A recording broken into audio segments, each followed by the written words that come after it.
यौम आज़ादी के हवाले से फैसलाबाद के बाजारों में रौनकें दोबाला हो गईं, जहां बच्चे, बूढ़े और जवान सभी वतन से मोहब्बत का इजहार करते नजर आ रहे हैं। दुकानों पर कौमी परचम, आराइशी सामान, सब्ज व सफ़ेद मलबूसात और आर्मी यूनिफॉर्म की मांग में गैर मामूली इजाफा हो गया है।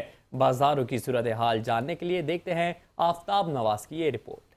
फैसलाबाद में जश्न आज़ादी की तैयारियां अरूज पर पहुंच चुकी हैं, जहां बाजार कौमी परचम, झंडियों, बैजेस और दीगर आराइशी सामान से सज चुके हैं। दुकानों पर सब्ज व सफेद मलबूसात के साथ बच्चों के लिए आर्मी यूनिफॉर्म भी खुसूसी तौर पर फरोख्त के लिए सजा दिए गए हैं, जिनकी खरीदारी के लिए शहरियों का गैर मामूली रश देखा जा रहा है।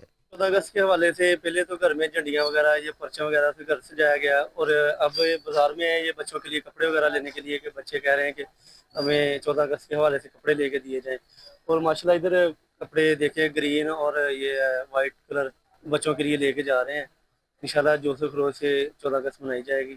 बाजारों में खरीदारों के बढ़ते हुए रश ने जहां रौनकें बढ़ाई हैं, वहीं दुकानदारों के चेहरे भी खिल उठे हैं। आराइशी सामान और परचमों की रिकॉर्ड फरोख्त पर दुकानदार भी पुरजोश दिखाई देते हैं। ये है कि लोग फैमिलियों के साथ आ रहे हैं अल्हम्दुलिल्लाह।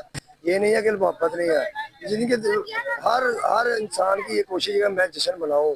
अल्हम्दुलिल्लाह रौनक भी है और माशाल्लाह हमें भी मजा आ रहा है। अल्हम्दुलिल्लाह बाजार में सब ठीक है। फैसलाबाद में जश्न आज़ादी के हवाले से शहरियों की बड़ी तादाद खरीदारी करने में मसरूफ है।